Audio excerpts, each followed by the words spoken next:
Cher apprentissage, le 15 octobre à 4h44, j'ai été réveillée par mes guides qui m'ont transmis un message que je vais vous lire juste après ça.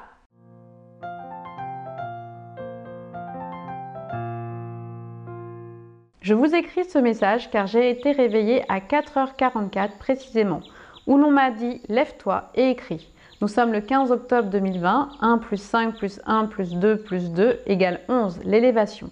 Alors me voici maintenant devant mon PC pour écrire et vous donner le message que j'ai reçu.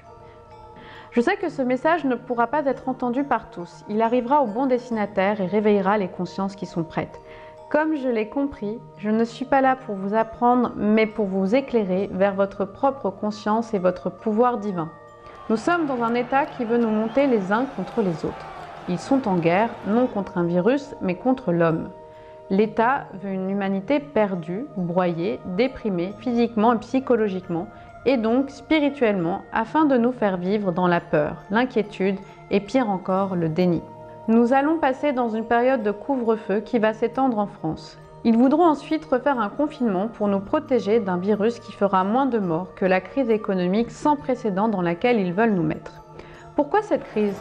Pour asservir le peuple, le rendre esclave économiquement. Ils veulent que les cités s'embrasent, ils veulent voir le peuple français à genoux, ils veulent nous diviser. Ne rentrons pas dans ce jeu.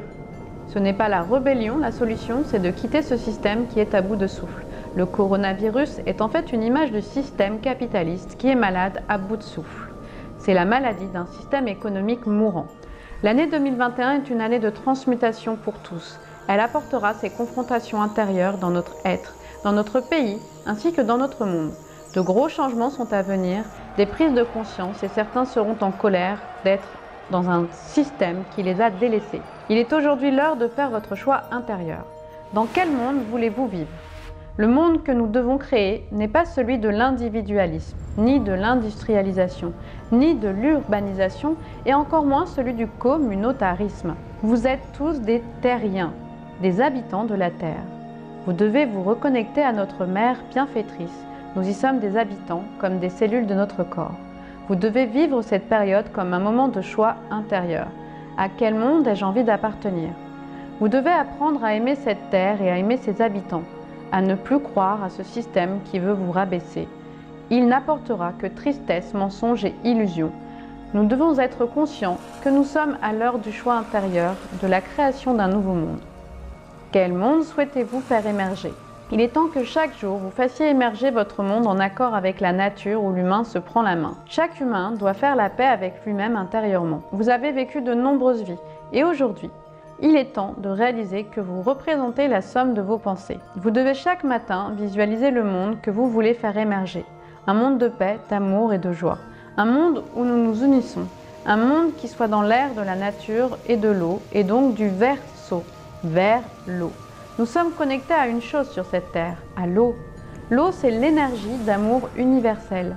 Dans l'air, il y a de l'eau, eau condensée sous forme de vapeur. L'eau réagit à nos pensées et nous devons tous ensemble envoyer de l'amour à l'humanité et à la terre, qui survivra sans nous. Mes flashs me confortent dans le choix de deux sociétés qui se mettront en place un temps pour qu'ensuite la société toute technologie s'effondre. Ceux qui seront connectés à la nature et qui l'aiment seront ceux qui survivront. Aujourd'hui, faisons la paix avec nous-mêmes. Envoyons-nous un futur connecté à la nature et non à la destruction. Notre plus grande force est notre pensée. Nous sommes dans une matrice qui traite des pensées en permanence. Notre société n'est que le reflet de nos pensées. Alors pensons autrement. N'ayons pas peur de ce système. Notre plus grande force sera de changer avec nos pensées pour un monde meilleur. Ne rentrez pas dans la peur, ni dans la colère, ni dans le déni. Le déni du « tout ira bien » vous amènera à ne pas voir la vérité en face et à vous enfermer dans un monde qui ne vous protégera pas. Soyez forts, apportez des pensées de liberté et de souveraineté. L'homme doit reprendre sa souveraineté et surtout sa liberté. L'homme n'est pas un objet et encore moins une nourriture. Il est puissant, il fait partie d'un système beaucoup plus pur. S'il reprend sa souveraineté, sa maîtrise de lui-même et se reconnecte à Dieu ou à la source, il cassera bien des systèmes qui sont dans ce monde et au-dessus de ce monde. Nous devons reprendre notre souveraineté énergétique, nous libérer des chaînes et des systèmes qui nous manipulent à plusieurs niveaux. Visualisez la libération de nos chaînes dans tous les plans, dimensions et multivers. Chers terriens, chères terriennes, vous êtes puissants et le choix que vous devez faire, c'est de vous reconnecter à votre propre pouvoir intérieur, à votre paix intérieure, à l'amour, la joie, mais surtout à votre liberté. Vous êtes la source, vous êtes puissant. Acceptez que vous faites partie du tout, corps, âme, esprit. Vous êtes la Trinité sur Terre. Je finis d'écrire ce message et je regarde l'heure. Il est 5h55. La transformation. Donc merci à tous celles et tous ceux qui auront écouté ce message jusqu'au bout.